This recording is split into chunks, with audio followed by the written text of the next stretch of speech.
Culture. The cultures of Pennsylvania and Michigan are tuned to a similar range. Each state is dominated by a large metropolitan center, Philadelphia and Detroit, respectively. These megacities on the eastern sides of their respective states have wealthy central skyscraper center points and are surrounded by gritty, rough and tumble, deep navy black and blue collar neighborhoods, balanced with a patchwork of upcoming islands of revitalization and artistic blocks of super creativity. Beyond the city limits is a relatively prosperous ring of suburban communities. Away from the big cities, small country-style cities and farms dot the inlands yonder far and wide, graciously filled with ample room for hunting and fishing. As Philadelphia is famous for the all-American cheesesteak, Detroit has a similarly tasty, pulmonary, paralyzing protein-packed dish, the Coney Island dog. The Philadelphia cheesesteak is composed of thin slices of beef that are fried like a burger and topped with cheese, the best choice being American. Secondary essential toppings are fried onions and ketchup. The often overlooked and hard-to-get ingredient is the perfect steak roll that's soft on the inside and slightly hard on the outside. In a parallel yet distinct flavor is the Detroit Coney Island dog.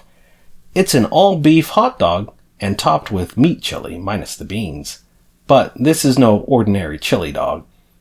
The key ingredient is a specially prepared beanless, secretly spiced meat chili. Toppings include finely chopped raw sweet onions and a glaze of yellow mustard, either one stripe or two. Eating a Coney Island dog with ketchup is taboo, just as it would be an abomination to put mustard on a Philly cheesesteak.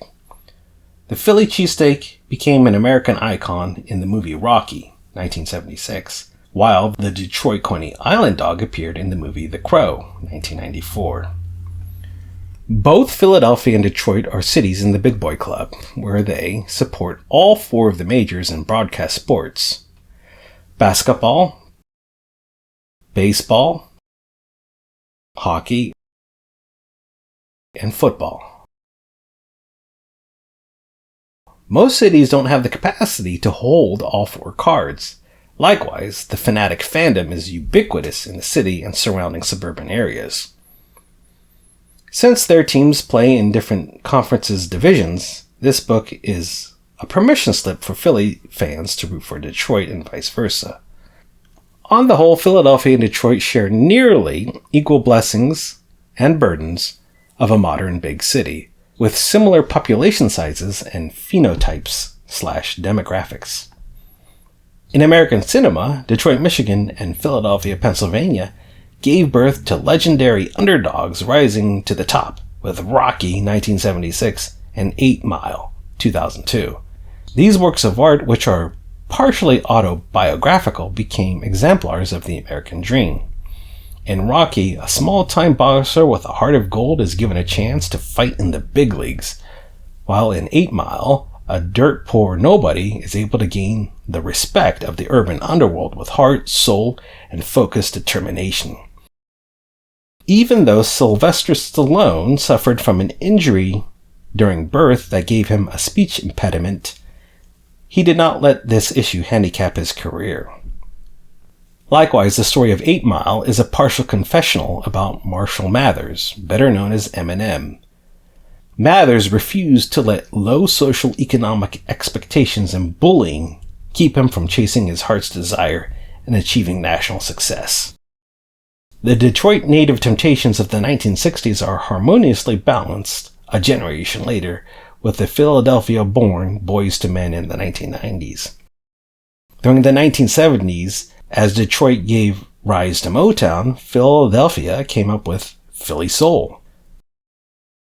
Two temporal soul twins minted in 1944 are LaBelle, Princess Patty of Pennsylvania, and Ross, Queen Diana of Detroit. The most iconic transgenerational global pop star is Louise Veronica Ciccone, better known as Madonna, who is from suburban Bay City, Michigan. In a similar tone from suburban Pennsylvania, the national girl power pop star Alicia Beth Moore, more famously known as Pink, is from Doylestown, Pennsylvania. On the glam rock and roll end, from Michigan, we have Alice Cooper, whose band made it big in 1972 with School's Out.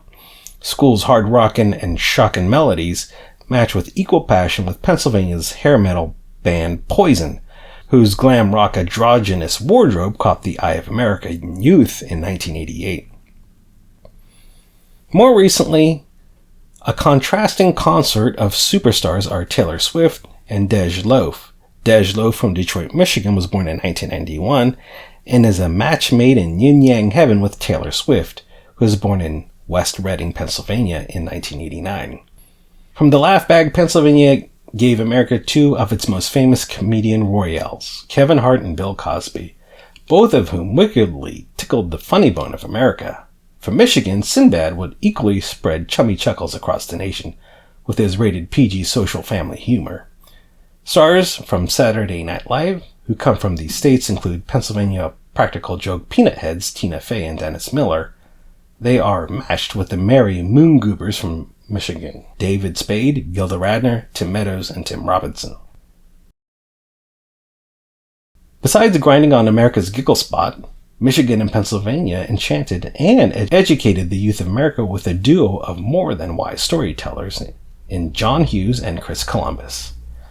John Hughes from Lansing, Michigan, gave America the Brat Pack. Hughes's work includes 16 Candles, 1984, The Breakfast Club, 1985, and Some Kind of Wonderful, 1987. From the small town of Spangler, Pennsylvania, Chris Columbus told more fanciful stories of wonder and youthful adventure with The Goonies, 1985, Gremlins, 1984, and most recently as the director of the Harry Potter franchise. When Columbus and Hughes combined their powers, they created a solid, sparkling, everlasting jewel for any caste or creed to enjoy. Home Alone, 1990. Columbus was the director and Hughes was the writer. A ghost story that enchanted the public is The Crow from 1994. The Michigan native who penned this story is James O'Barr. According to O'Barr, the story of The Crow was inspired by the true story of a young couple murdered over a $20 engagement ring in Detroit. O'Barr was dealing with his own loss as his fiancée was killed by a drunk driver. His story is set in Detroit and is a tale of a magical crow that resurrects a ghostly version of the protagonist, who is then able to serve supernatural justice. In concordance, The Sixth Sense in 1999 became a legendary ghost story in Philadelphia. A ghost by the name of Malcolm, wait for it, Crow meets a boy with clairvoyant powers, played by Haley Joel Osment. Unlike most ghost stories that are created to scare and spook, The Sixth Sense also touches on themes of justice and love. Eventually, as Crow helps the boy, he helps himself. The story ends on the bittersweet fragrance of love, as did the actual events during the filming of The Crow, when the actor Brandon Lee, the son of Bruce Lee, lost his life on the set.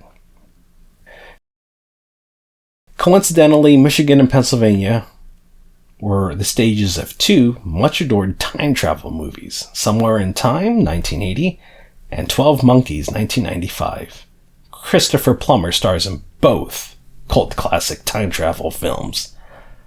On a keynote, the original grandfather movie to open the floodgates on the topic of zombies was The Night of the Living Dead, filmed in Pennsylvania in 1968. Much of the cast was also born in Pennsylvania, including Judith O'Dea and Russell Streiner. A generation later, in 1981, The Evil Dead was made, another independent low-budget cult film about the deceased. The director, Samuel Ramey, is from Royal Oak, Michigan, and the movie stars a man and woman from Michigan, Bruce Campbell and Ellen Sandwich. Both movies touched upon taboo themes and were underdog productions outside the hard-to-get-at and established big-budget studio networks. Besides entertaining America, Michigan and Pennsylvania were also home to two ubiquitous TV teachers, Mr. Rogers and Ms. Frizzle.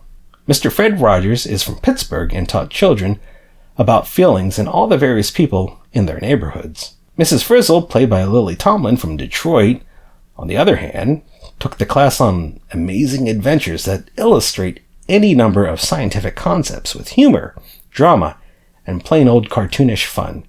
It is a make-believe match of a magic school bus and an enchanted trolley. Doubly talented persons connected to both Pennsylvania and Michigan include one of the most influential CEOs of our times, Lee Iacocca, and the author of Marley and Me, 2008, John Grogan. Iacocca was born in Allentown, Pennsylvania in 1924. He later rose to the executive offices of Ford and Chrysler and revamped the American auto industry, ensuring Americans had good jobs and drove safe cars. John Grogan was born in Detroit, Michigan in 1957, but later moved to suburban Pennsylvania.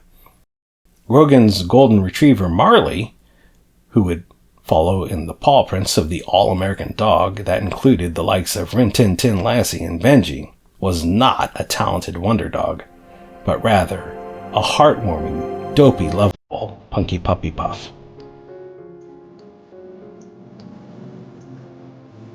There is just one more part. We will be finishing shortly in the final video, Michigan and Pennsylvania. It's a zinger. Please stay tuned.